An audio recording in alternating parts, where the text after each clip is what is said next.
Quand je suis arrivé, j'ai eu l'impression qu'on entérinait la crise, quoi. Qu'on se disait, bah oui, on est en crise, où va l'argent, il nous a été dérobé, etc., etc. Bon, l'argent, moi je trouve que c'est un écran de fumée dans l'histoire. Il faut avoir le courage de dire que nous on s'en fout de la crise, c'est pas la nôtre. C'est pas nous qui l'avons amené, de toute façon, c'est la crise en gros du capital. Ce qui nous concerne en rien, en réalité. Nous, ce qui nous intéresse, c'est de savoir ce qu'on va faire du pouvoir d'achat qu'on a dans ce pays.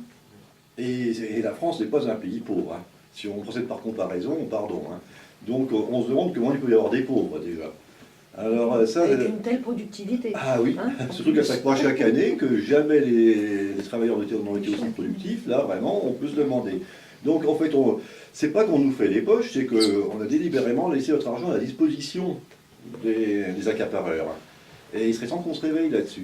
Tant qu'on tiendra un discours de crise, eh bien, ça veut dire qu'on cautionnera les discours et libéraux et fascistes qui se développent en France, parce que les deux sont la conséquence de ce discours. Et moi, je suis absolument opposé à l'idée qu'on tienne la crise pour une réalité. Je pense que c'est vraiment un subterfuge. Et puis alors, bon, un deuxième point aussi, on a parlé des entreprises et de la défense des travailleurs et des choses comme ça. Alors, bon, là aussi, je ne fais pas dans la nuance, je dirais qu'il y a des syndicats, peut-être même un peu trop en France. Et, le problème, c'est que jamais les travailleurs ont été moins défendus. Et jamais ils ont eu moins recours à leurs syndicats. Là, c'est le parallèle aussi. Alors, qu'est-ce qui se passe? Bon, moi, j'ai quand même une petite idée là-dessus. J'ai l'impression que les syndicats ont beaucoup de moyens, et pour ainsi dire pas de droit. Voilà, ce décalage-là, je crois qu'il serait temps que les travailleurs le prennent en compte, quoi. Parce que ce qui se passe, c'est que ça discrédite complètement l'image de tout délégué syndical, qui, bien sûr, va être absent de son boulot, pour cause de fonctionnement, généralement institutionnel d'ailleurs, c'est pour participer à des réunions, c'est pas du tout pour revendiquer ou pour lutter. Et à côté de ça, le syndicaliste revient dans sa boîte, après, qu'est-ce qu'il dit? Camarade, si vous voulez faire grève, faut d'abord vous calmer, parce qu'il faut patienter 5 jours avant de déposer un préavis. On ne peut rien faire sur le champ.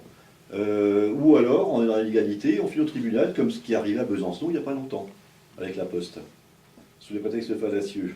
Donc, les travailleurs sont plus ou moins conscients de ce qui se passe, mais ils pressentent bien que le syndicat peut payer des déplacements, des séjours, des formations, des choses comme ça, aux gens qui adhèrent. Et là, je ne dis pas qu'il y a discrimination, c'est sûr que toute personne est bienvenue, mais la réalité, c'est qu'après, ça ne se traduit pas sur le plan revendicatif. Moi, je voulais juste intervenir sur...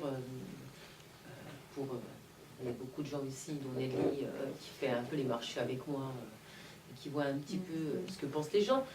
Donc ce qui a été dit, je reviendrai peut-être rapidement là-dessus, parce qu'il n'y a pas besoin de réponse, on est quand même dans une assemblée citoyenne.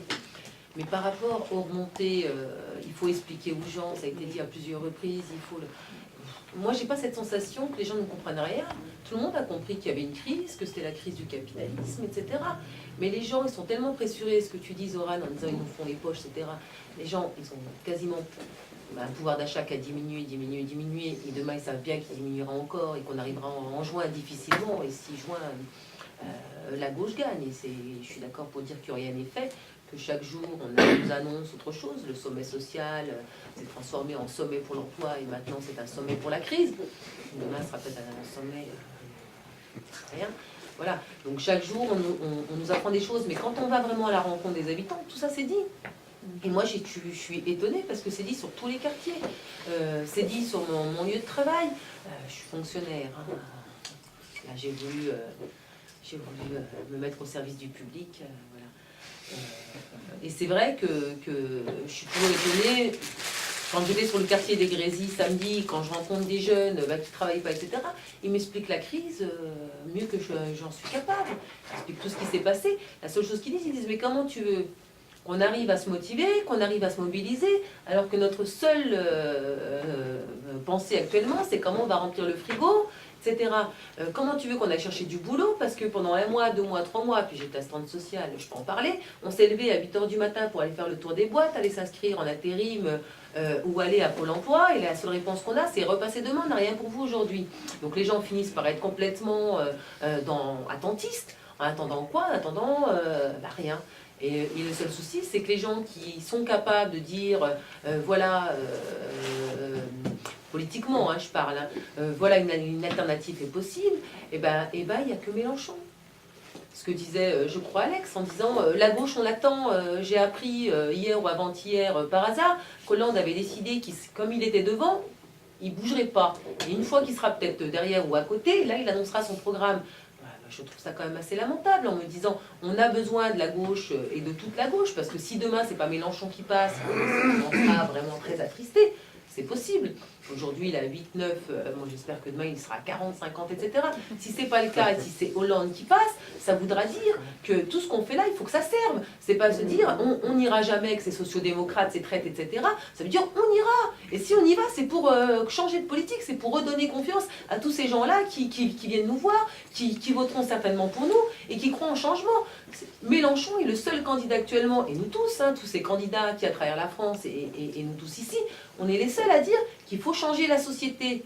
La société ne va plus, il faut un changement de société. Et la société qu'on veut, c'est une société des solidarités. Et des solidarités, comment faire? Eh bien, on arrête tout et on repart. C'est vrai que je vous rejoins sur plusieurs choses, mais sur l'idée qu'ils savent exactement ce qu'ils font, etc., là-dessus, non. Attendez, vous m'attribuez ça, j'ai jamais dit ça. Absolument jamais. D'ailleurs, je me suis référé à la Restauration, 1815-1848. La suite de la Restauration, ça n'a pas été une restauration, ça a été Napoléon III. Donc, j'ai jamais dit qu'ils savaient... Ils ont un axe. Ils ont un axe. Et autour de cet axe, ils ont leurs conflits entre eux, et ils ont des intérêts divergents, mais ils ont quand même un axe, et ça fait 10 ans qu'on est dedans, et c'est depuis 10 ans, ils progressent énormément. La preuve, c'est justement tout ce qu'on vient de dire, tend à confirmer que ça marche, parce que les syndicats, ils sont marginalisés. Moi, je me souviens avoir fait des kilomètres et des kilomètres pour les retraites, et on était nombreux à les faire, les kilomètres. Qu'a fait le gouvernement? Rien. Qu'est-ce qu'on a fait nous derrière? On est retourné au boulot? Exactement. Et là, il y avait pourtant un rapport de force, comme on en a rarement connu. Je suis d'accord. Donc, c'est qu'il y a autre chose derrière. Donc, ne me faites pas dire ce que j'ai pas dit. C'est pas parce qu'ils ont un axe qu'ils sont d'accord entre eux. Ils vont même s'écharper éventuellement, et on en fera éventuellement les frais aussi. Et sur les syndicats, j'allais dans votre sens aussi. Simplement, oui, il faut regarder le chiffre, il y a beaucoup de syndicats, et il y a peu de syndicalistes aujourd'hui. Il y a syndicats et syndicats. Oui, voilà, j'allais intervenir en disant que tous les syndicats ne sont pas tous les mêmes, n'est-ce pas? Et que même ce qui a composé l'intersyndicale par rapport aux retraites, il y avait quand même globalement un grand écart.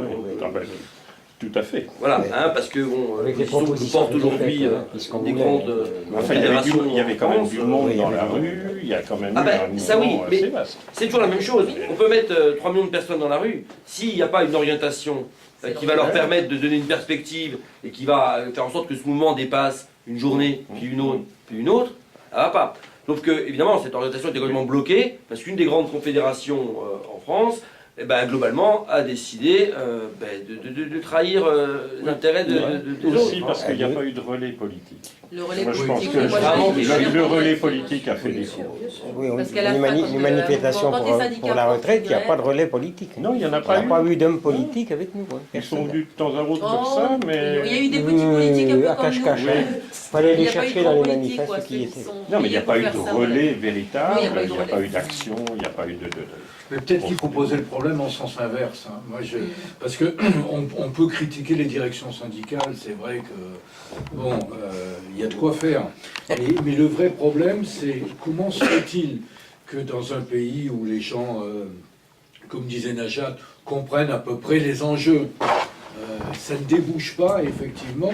C'est un double mouvement. Il y a le problème de l'orientation politique qui est proposé, mais il y a aussi le fait que les gens prennent en main leur propre destinée et soient capables effectivement de se mobiliser. C'est vrai dans une entreprise, c'est vrai à plus forte raison sur un mouvement comme celui des retraites.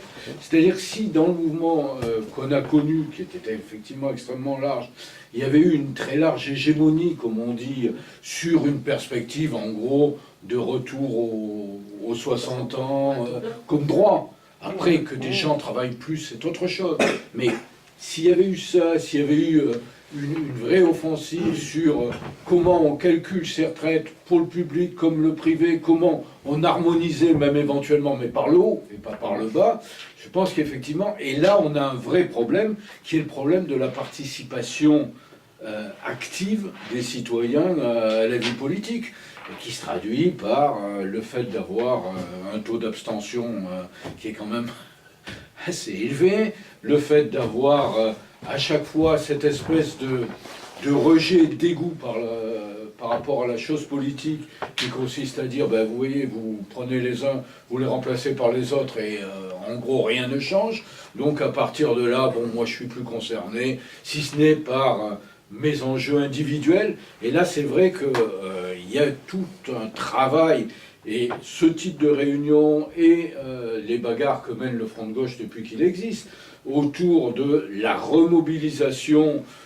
ouverte, pas pour donner une orientation qui n'existe pas comme ça en soi, mais pour la discuter, pour la mettre en débat, pour permettre que ça se précise, que ça devienne quelque chose, un outil collectif. Là, je crois que c'est effectivement absolument essentiel, parce que le capitalisme a quand même cette particularité, c'est d'avoir été historiquement l'instaurateur du parlementarisme, et en même temps, au fur et à mesure de son histoire, de voir éloigner de plus en plus les gens d'une participation active aux choix politiques. Parce que même la financiarisation, c'est ça, c'est ce que je disais tout à l'heure, c'est plus des gouvernements qui décident. Hein, y compris quand il y a, vous avez une série de pays en Europe où on a remplacé des gens qui avaient été élus par des décideurs financiers qui, eux, n'avaient été élus par absolument personne. Et ça, c'est vrai que ça pose un vrai problème sur les libertés publiques elles-mêmes. C'est-à-dire qu'au-delà des orientations politiques, des orientations économiques, etc., moi, je pense que l'affaire de la démocratie est absolument essentielle. Sans démocratie, il n'y a pas de solution aux problèmes auxquels on est confronté. Je voudrais rebondir sur, on a évoqué le grand mouvement des retraites, je reparlerai également du mouvement qu'on avait mené contre le traité européen. Mais ça, c'est à la fois, ça pèse en négatif, parce qu'on s'est prononcé pour le non, on a balayé, hein, après on a connu Lisbonne, et puis là bientôt on va en avoir un qui sera encore plus, bon, etc. Donc ça pèse en négatif, mais ça n'est pas à balayer complètement. Il y a du positif aussi, parce que les gens maintenant ils disent, bah oui, mais on avait raison, la preuve, si on en est là aujourd'hui, c'est bien parce que l'analyse qu'on faisait, que les citoyens ont faite de ce traité ultralibéral, elle était la bonne. Donc je veux dire, il y a à la fois le côté négatif, parce qu'on nous bafoue, on nous a bafoués, mais il y a aussi le fait qu'on ne fait pas table rase. C'est-à-dire que tout ce qu'on a engrangé, moi j'ai l'impression, et on en reparle là, je suis d'accord avec Najat, hein, moi j'y vais pas assez parce qu'on ne peut pas tout faire, mais à chaque fois qu'on est en contact, que ce soit sur les marchés, quand on distribue, etc., tout ça, ça ressort, je veux dire, notre expérience collective, elle est à prendre en compte, on ne part pas de rien, quoi, je veux dire. Hein. Et les retraites, bon, vous avez dit l'essentiel, c'est pareil. Hein, moi, je me souviens de gens qui m'ont dit, mais à cette époque-là, mais c'est pas possible, mais alors qu'est-ce que vous voulez? L'autre jour, j'aurais dit, mais tiens, voilà, ce qu'on veut, bah, tu vois, le débouché politique, on n'avait pas. Et pour moi, c'est ça. Non, mais il est là, c'est vrai. Voilà. Je repensais, pour remonter un peu qu'on a dans la rue, et la question du Front National, on la ressent. C'est pas simplement une statistique, un sondage qui donne à 20%, c'est aussi... moi, là, j'ai été pas mal reprise sur des petits communiqués par les médias. C'est vrai qu'on a quand même des choses qui sont dites en disant, sur les pages personnelles de Facebook ou sur le blog, etc., en disant il faut voter Marine Le Pen, J'aime pas trop l'appeler Marine, c'est vrai. Il faut voter Le Pen parce que c'est la seule qui permettra qu'il y ait une révolution demain et aux gens de prendre les armes. Moi, je trouve ça quand même assez terrible de dire ça.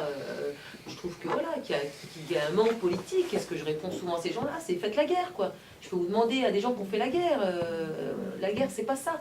Et on vote pas le pire, comme avait dit, je crois, à l'époque, Lutte ouvrière, si mes souvenirs sont bons, pour dire en créant le pire, on aura le mieux. Le mieux, il est là, il est possible aujourd'hui, etc.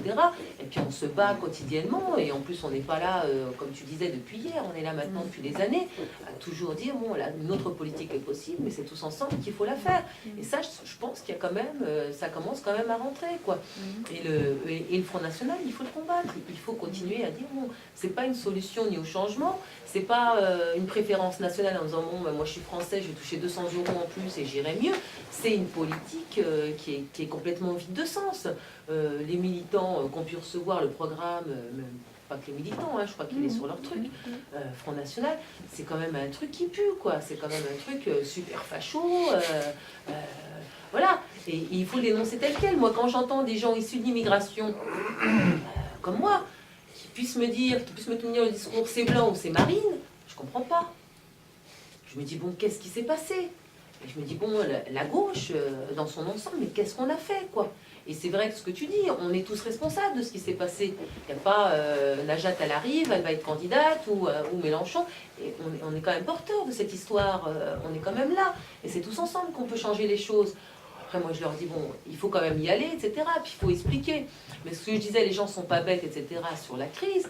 Mais souvent, on apparaît voilà, en disant, il y a l'utopie Marine, en disant, on va tout casser, etc., allons-y. Et il y a l'utopie Mélenchon. Moi, je dis, l'utopie Mélenchon, c'est l'utopie qui est réaliste aujourd'hui. Et je reprends, bon, vous le connaissez sans doute, l'utopie, c'est la seule chose qu'on n'ait pas encore essayé. Une fois qu'on aura essayé, ça ne sera plus une utopie. Et pour reprendre encore une vieille maxime que vous connaissez, c'est aussi de dire que là où il y a une volonté, il y a un chemin. Et j'ai vraiment cette impression-là, et j'espère qu'elle continuera. Il y a 5500 personnes à Nantes qui ont pu voir notre candidat. Il y a aussi 3 millions et quelques de personnes qui ont pu suivre ce qu'il y avait à dire. On a des assemblées citoyennes aujourd'hui dans toute la France, et c'est aussi arriver à dire une autre politique est possible, et le capitalisme doit être terminé pour se faire. Voilà ce qu'il faut faire, quoi. Et je continue, quoi. Voilà, on est des éternels optimistes. J'en profite. Je voulais terminer sur un truc un peu positif et tu vas... Tu as parlé du meeting de Nantes, donc Jean-Luc Mélenchon vient Besançon le 24 mardi prochain. Finalement, c'est pas Dijon, vous avez vu les problèmes de salle et tout. Et il y a des bus qui sont organisés, donc il est encore possible de s'inscrire. Le départ, c'est 5h30 de la place Abbé Chanlon ou 18h du rond-point boulevard Petit-Jean. Hein. Alors, boulevard Petit-Jean, est-ce que vers les facs? Oui, c'est vers les facs. Hein. Mais où exactement? Alors, le rond-point précis, c'est le deuxième rond-point. Alors, j'ai pas un plan sur moi, mais si quelqu'un s'inscrit, on lui renvoie un truc exact pour dire c'est où. On ne laissera personne, mais donc il est encore possible de s'inscrire. 10 voilà, €. oui, c'est 10 € l'aller-retour. Si on veut y aller, alors bien sûr, c'est un peu tôt peut-être pour certaines personnes, bon, il y aura du covoiturage, mais il faut que personne ne se sente privé de meeting, parce que Besançon, c'est pas très loin, c'est encore possible de s'inscrire, et donc pour y aller ensemble collectivement, pour non pas simplement assister à une grand-messe. C'est un moment politique, c'est aussi, on peut discuter après, on peut discuter si on est allant dans le car, pour ceux qui prennent dans le car, c'est un élément important, parce que quelle que soit la situation, c'est effectivement ensemble, discutant, en agissant ensemble, qu'on pourra faire avancer les choses, et pas en restant chacun chez soi. Donc n'hésitez pas, faites savoir à ceux qui sont là, nous sommes là, ou les contacts que vous pouvez connaître, jusqu'au dernier moment, il sera possible de s'inscrire pour aller à Besançon mardi prochain.